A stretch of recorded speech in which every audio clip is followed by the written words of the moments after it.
Am I ready? Oh, I'm on now. Welcome to, I was a little ahead of things there. It's all the caffeine. Uh-oh. Hint, what this show is about. I'm Dr. Mike. This is Dr. Crystal. Thanks for joining us. Don't forget, comment. Share. Yeah, share the show. It'd be awesome. Host a watch party. Your mom does that. I know. So today, all about caffeine.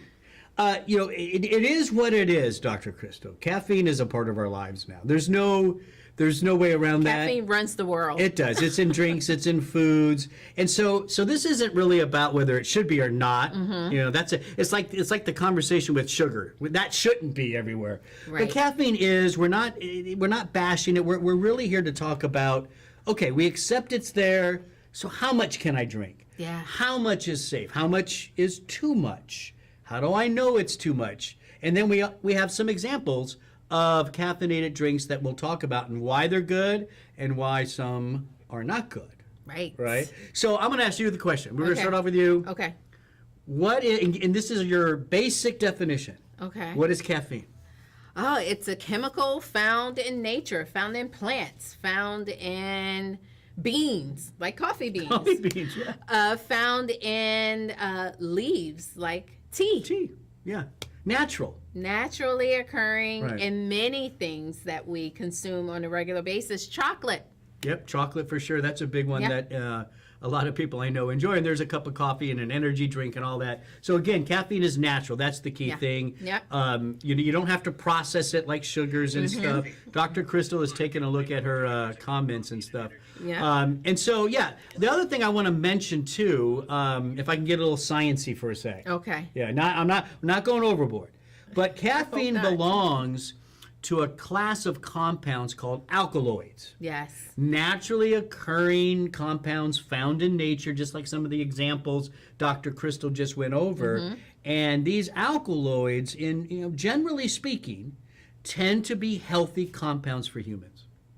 Yes, they are. And caffeine has gotten a bad rap, unfortunately. And when you look at why caffeine gets a bad rap, because it's typically associated, it's guilt by association, meaning people who usually overdo it are people who probably aren't sleeping Right. as well. Right. They probably have kind of the personality of, let's just go hard. go. So it's Caffeine not so can be- much the yeah. caffeine. I think sometimes it's the personality type that tend to over consume. Yeah, and when we do hear bad effects from caffeine, it's when somebody's done way too much, right? Yeah. One of the examples we don't have up here, and again, we're going to go over all of this with you guys, the teas, the coffees, the energy drinks.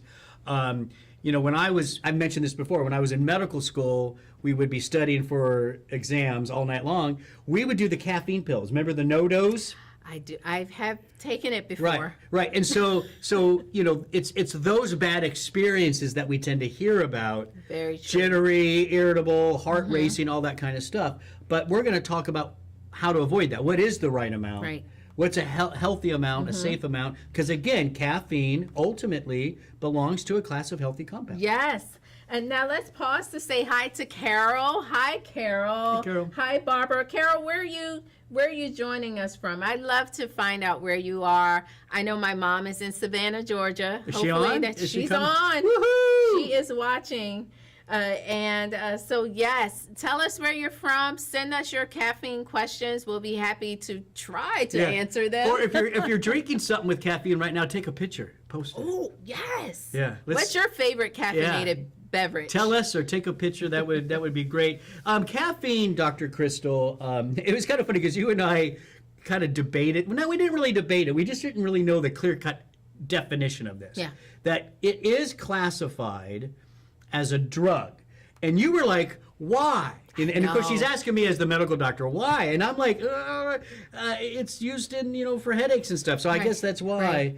But you found out some interesting things about how it's classified. Yes, after going down really deep down the rabbit hole, Which I must she say. does. I got to pull her I out. found some documentation. I looked up the history of caffeine, its regulation, and it's regulated differently based on if it's added to a food item, so whether or not it's a food or maybe Yeah. it is a naturally occurring Yeah, so in the particular yes. So food. like coffee, chocolate, teas would be natural, Right, naturally occurring, and and then then added stuff. added caffeine Yeah. as an ingredient, which then it would be either regulated under DSHEA as a dietary supplement. It may be regulated as a drug, if like the no-dose, Like the over the no-dose. counter. Excedrin with Drug. caffeine is popular for migraine. Yes, Yeah, stuff like that. Yeah. exactly. What's interesting, if it's used in its natural form or Yeah. natural source, like tea, they don't have to tell you how much. Very true. But if they add caffeine to a drink or to a supplement, or it's all over the counter, then they have to write down how much is in it, right? Right. So hopefully this show will kind of help you to not go overboard. Although the body is very smart and it'll tell you if you're getting too Yeah. much. We'll kind of go over those as well. As a drug, it has the sub classification then of a stimulant. Yes. Right? And I think we're going to talk a little bit about how that happens. As a matter of fact, let's do that now. Yeah. How the question is how does caffeine affect your overall body? I think we have a slide, and I just wanted because it's not complicated, but there's just a lot there, right? Yes. Oh, and so we broke it down into 3 basic things. The first thing, as an alkaloid stimulant, caffeine, it turns on the part of your nervous system that's called the sympathetic. Right? Right. That's your fight or flight. Get ready. Either fight or run, and I know I'm running. I'm not a fighter. I'm a lover, Dr. Crystal. Oh, good. and then I gotta come back. Okay, yes. Number 2 is in that process of turning on sympathetic nerves, it naturally causes the release of what are called sympathetic neurotransmitters. That's right. Active ones. Yes. Adrenalines. Epinephrines. Yeah. Those fight or flight acetylcholine. neurotransmitters. Yeah, all of these things are active neurotransmitters. They're turning things on in your brain. And obviously, if your brain's on, your heart's on. That's right. Your muscles are on and stuff like that. So those are the 2 big categories. The last one there says ATP. Anybody know what that is? Does your mom know what that is? So my mom knows. Your mom because knows. She knows that stuff. She was a health major. So ATP, adenosine triphosphate. that's energy. Energy currency in the body. I don't know if we need to get into the details, but Yeah. caffeine through a process can lead to more ATP. But what's right. interesting about it, right? This is what really is cool. Normally, when you build up energy in a cell, the cell senses that Right. and says, You "Calm don't it need to down, make as calm it much down." energy. Well, We have energy. Caffeine blocks the cell from sensing. That's right. So more ATP is made. More ATP is made. Sympathetic nervous system is on. And you start to move and groove and you get your day going. But can I make a comment here, Dr. Mike? Go ahead. It's helping the cell make energy, but caffeine in and of itself is not an energy source. Right. Meaning it's not providing the nutrients that the cell uses to produce the energy. Like so food. Food. Like food. Right. So you still need to eat. Eat. Food, carbs, protein, fat. Yeah. Those are energy foods. Energy, nutrients, Energy, macronutrients. your Yeah. macros, those are providing the body with energy, and then the cell can take that Yeah, and yeah. then produce the cellular energy. Even without affecting energy and ATP, caffeine is still a stimulant because it's turning the brain on. Right. It's really making that energy through a kind of convoluted process, and we're not getting into it. Yeah. Just trust us. You don't want to. You would get bored. But that's it. Yeah, you're exactly right. It's not food. It's a stimulant, and it has these downstream effects. Right. On cell energy and revving you up.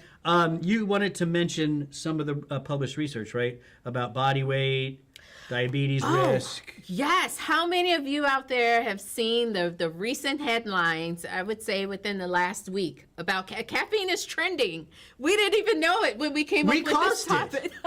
Oh, it Because was you us. guys share our shows. We caused the trend in caffeine. Yes, the latest research showing that individuals who process caffeine slower, and we'll kind of talk about that, the genetic differences, they tend to have a lower BMI. So the more caffeine that's in the system, seems to help with appetite control better For sure, and, yeah. and managing, keeping you in a healtty body weight. Yeah, and diabetes risk as well. Yes, that diabetes risk was on that list. So right there's your answer. I mean, again, going back to the alkaloid thing. Remember, remember I told you I wasn't even going to say the word alkaloid. And you've said it now, 5 now I've said times. it like, but it makes sense, right? So the alkaloids, again, these are compounds found in nature, found in plants, right? Yeah. That generally are healthy for us. Caffeine is an alkaloid, All right. and right there through the right dosing, we're going to get into that. Yes. The right dosing, you can have less diabetes risk, weight gain risk. You can have lower BMI, better appetite control. It is healthy. Yes, and a couple of comments here. Carol mentioned, yes, it makes you go to the bathroom lots. Oh wait, I've heard about that too. Wait, I have some. Just like you knew about the slow metabolizers. Yes, give us the It stat. turns out, not everybody. Mostly people relate this to coffee in the morning. Right. Right? Yeah. And we do believe it is the caffeine from the coffee. Not everybody, believe it or not, has to go to the bathroom after their first cup of coffee. It turns out that it's Who a are those certain people? it's a certain percent. You're one of them, I'm one of them. And it's maybe, I can't remember the number, maybe like 50-60% of people do have to do that because it's influencing certain hormones that cause you to go into more peristalsis. So you're moving the bowel out. And I think, here's my theory. Okay. The reason that happens is when you turn on the sympathetic nervous system, that's fight or flight. What you want to do first is evacuate your bowels. So that's just a part of the fight or flight process. Yes, it's like step one, peristalsis. Push everything out so the rest of your blood flow can now go to your brain, can now go to your muscles, because your body thinks you got to run from a bear. Right? Go, Dr. Mike. Boom! Yes. I don't know why I'm doing it. Boom! But I'll tell you, I am happy. Yes, Carol, you're right. It can make you go to the bathroom. I want to say that Douglas is That means- half calf, really. So That's like my son. oh, the half calf. Yeah, okay. Nate's half calf, and it lasts all day, and he's skinny as a beanpole. So he's one of those slow metabolizers. Yeah. Dawn is drinking organic coffee. Go, Dawn. Carol says, don't drink it all the time. That's right. But your body will tell you, and we'll talk We're about going to that. get. As a matter of fact, let's get into that right now. Let's talk a little bit about. So we've shown you it's healthy. It's an alkaloid. It's healthy. Yeah. Okay. So the first thing we want to answer is how long does caffeine stay in your body? Because this has to do with the metabolism of it. That's right. In general, I'm going to let you go through the numbers, but in general, let me just set it up. There's slow metabolizers, fast metabolizers of caffeine. Slow metabolizers are like my son, or was it, I can't remember the name. Robert, you said does 50-50. Probably a slow That was Douglas. Douglas, you know, if you're feeling the effects of that even 2-3 hours later, you take a long time to metabolize, which means in your system there's more caffeine over time. Yes. Fast metabolizers, I'm a fast metabolizer. Oh. I do my espresso shots in the morning. I know I'm always excited. This is like, there's no caffeine in me right now. I get excited. Don't you He's laugh. like this all the time. So is Dr. Crystal. But anyways, yeah, I'm a fast metabolizer. I know that because I lose the effect of it after 2 or 3 hours. Now, I'm a slow metabolizer, and that has been verified through genetic testing. Of course. Of course, Dr. Crystal has proof. So, in general, the half-life in healthy individuals is about 5 hours. Yeah. Now, do you want to explain what half-life means? It takes 5 hours for half of it to go. So if you have 100 milligrams in your system, halfway would be 50 milligrams in Right. 5 hours. Yeah. And it peaks in the blood between 15 minutes to 2 hours. Yeah. We do know, we discovered this, caffeine absorbs in the stomach. Directly, just like Yes. alcohol. Yeah. So, well, not just the stomach. It does Right. some in the small intestine too. But I don't know if alcohol and caffeine are about the only natural things I know. There may be some drugs and stuff set up to do that, but yeah. So you feel the effect of caffeine pretty quickly. Now, peaking doesn't. The peak of what did you have? 15 minutes to 2 hours. 15 to 2 hours. That has nothing to do with metabolism quite Right, yet. It's right. really the long term. How long does it take to actually get out of your system? Yeah, so Right. out of your system, About 9 hours. That would be probably on the slower side, right? Oh, well, that's on the faster. 1.5 wow. to 9 hours. Okay, so I think I'm a little bit faster than 9 hours. I feel it. I think I can tell. Yes. But you're not. I am. I'm telling you, I can still feel my 1 cup of coffee from this morning. I made it strong. Yeah. I have a new coffee maker, so I still feel it. Should I tell them? Should I tell them how many? Because I do espresso shots. Yeah, I do double espresso shots 2 to 3 times in the morning. Yikes. Fast metabolizer. Yeah, it's true. By the time I get to work, I'm already like. So, I'm happy he's talking about that. Let's talk about the numbers. Is it too much? What do they think? Am I doing too much? What do they Is think? Dr. Mike doing too much? What is he doing? That people say you're wiping out your adrenals. Is that true? Is that true? What is there? Do we have some numbers that help to support this? Right now, let's see, and then we'll ask the question again once they see the numbers. Now let's go through this. Okay. Let me give them the toxic level. Okay. Right? Yes. And we're really not talking about this level, right? I mean, this is it's 1.2 grams of caffeine, and I assume that's in a 24-hour period? Yes. Yeah, in a 24-hour period, which is 1,200 milligrams, 1,200 milligrams. Now, let's put that into context. Okay. What do we got? So, coffee, just my cup of coffee, 95 milligrams. So... That's not, I mean, that's 1 cup, right? 1 cup. Your espresso, 1 shot, 65 milligrams. 65 so if milligrams. you were doing 2 shots, we're 130. 130, and I do milligrams. I do 2 or 3 of those. But I may be approaching 300 milligrams at most. 300 milligrams. I'm well below the toxic range. You are well below the toxic range. So I think you're okay, Dr. Mike. Yeah, and the question of, and I've heard that before about again, I think adrenal fatigue, that kind of stuff, it's very independent of the person, right? Some people have are hypersensitive, sensitivity issues. They probably couldn't do that much, and they probably do wipe out their adrenal. I'm not one of those. I think I'm okay because I've been doing it for years and years and years and years and years. And here what happens is the more you can develop a tolerance, and let's just talk about that. There's a difference between being addicted and tolerance. Caffeine is not technically addictive, but you can develop a tolerance, meaning the body has now adapted to where you kind of need a little bit more because you're getting more of those receptors that the caffeine binds to. Yep. And so it takes a little bit more. And I'm going to make the argument too. So we already know just in general it's good for metabolism, diabetes risk, all that kind of stuff. We also know there's research that caffeine, now it's mostly from coffee, right? So there's a debate, is it the coffee, is it the caffeine? There's polyphenols in caffeine. But in general, when you look at it, caffeine is associated with lower risk of a lot of other diseases, brain issues, heart Parkinson's issues. disease decreases your risk. But it's a lot higher doses. It's not 1 coffee. Most of them are 4, 5, 6 cups of coffee a day. So there you go. Real quick, black tea, 47 milligrams. Green tea, 28 milligrams, and decaf. Remember, decaf is not completely void of caffeine. Yeah, anything that says decaf is not completely void of it, whether it's sodas, teas, right, coffee. So about 2 milligrams in decaf. Yeah. I had heard, and I think my son taught me this because he likes coffee, but he can't tolerate it. He was telling me decaf on average, 15 milligrams decaf coffee.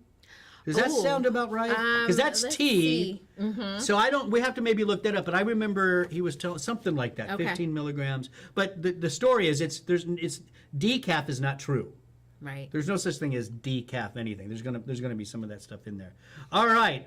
So at the end of this, caffeine toxicity would be unusual. Yeah. Very unusual. As a matter of fact, we have didn't you have the amount that is lethal? What is it? Was it where did we find 10 that to 14 grams? Yeah. So that's a lot. That's a lot. 10 to 14 grams. That is a lot. Enjoy some coffee, enjoy some tea, you're fine. and you're going to reap some benefits from that. So let's take a look at what we got, because All right. here's part of the story we wanted to talk about with you guys. Caffeine, it's an alkaloid, it's healthy, there's right doses for different people, all that kind of stuff.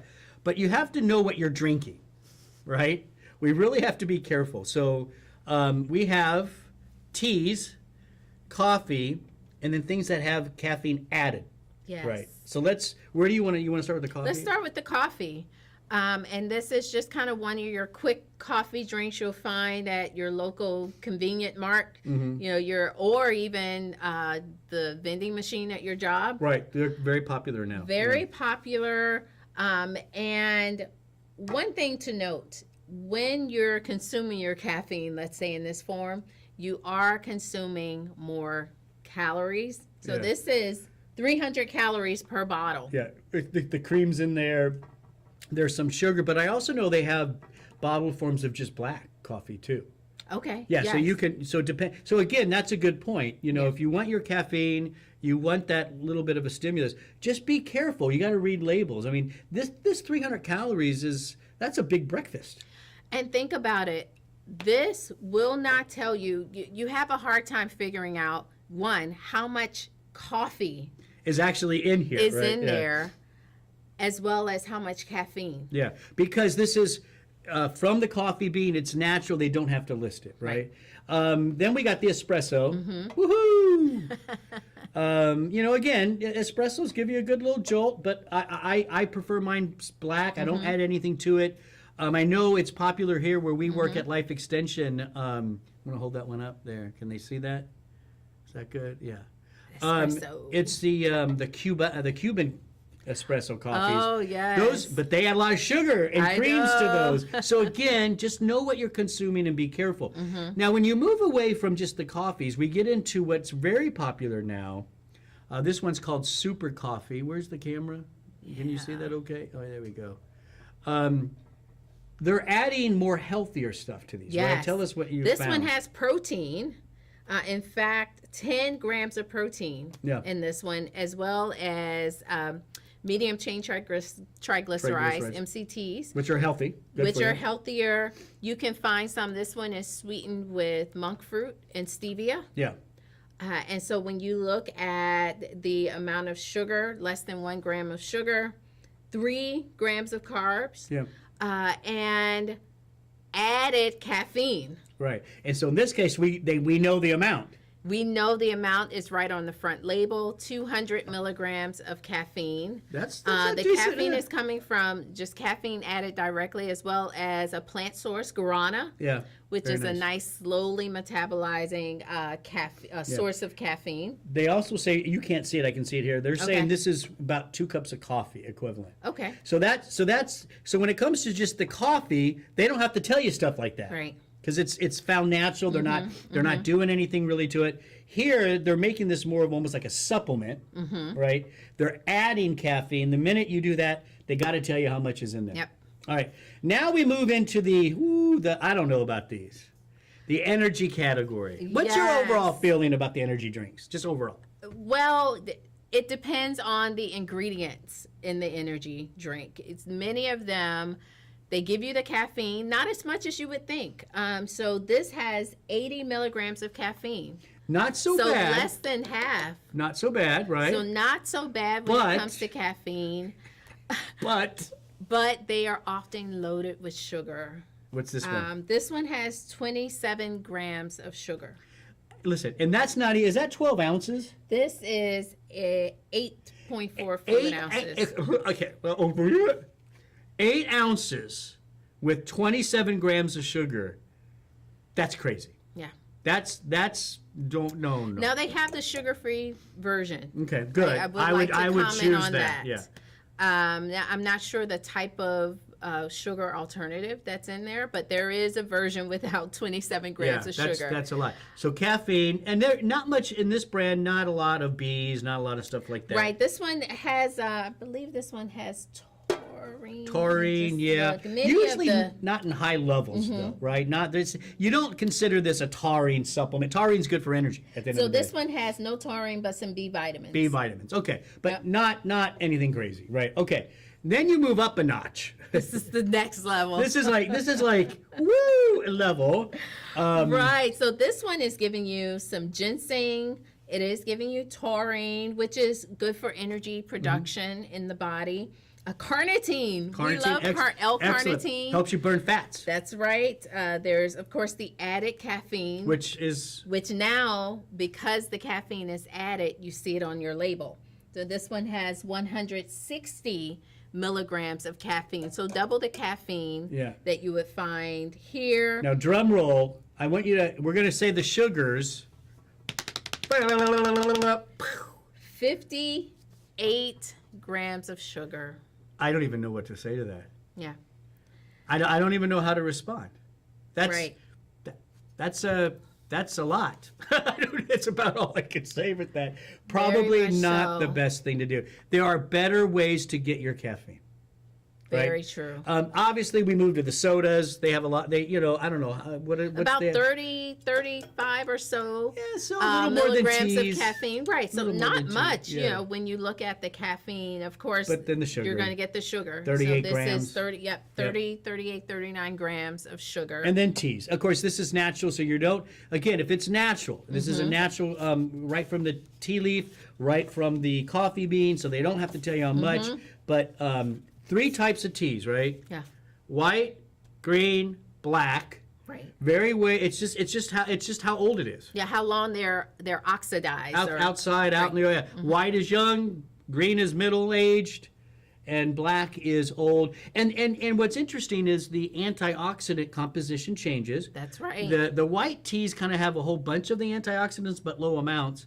Green is the EGCG. That's right. Blacks are the theaflavins. That's right, Dr. Mike. I got what? I remember some stuff.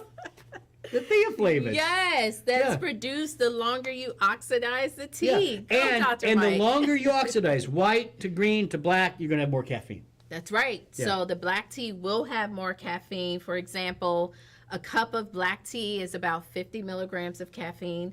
A cup of green tea will be about 28 grams of caffeine. That's good to know, because if you like your teas in the evening, that's something to consider. If you're having sleep issues and you think, well, I'm not doing any caffeine. Yeah.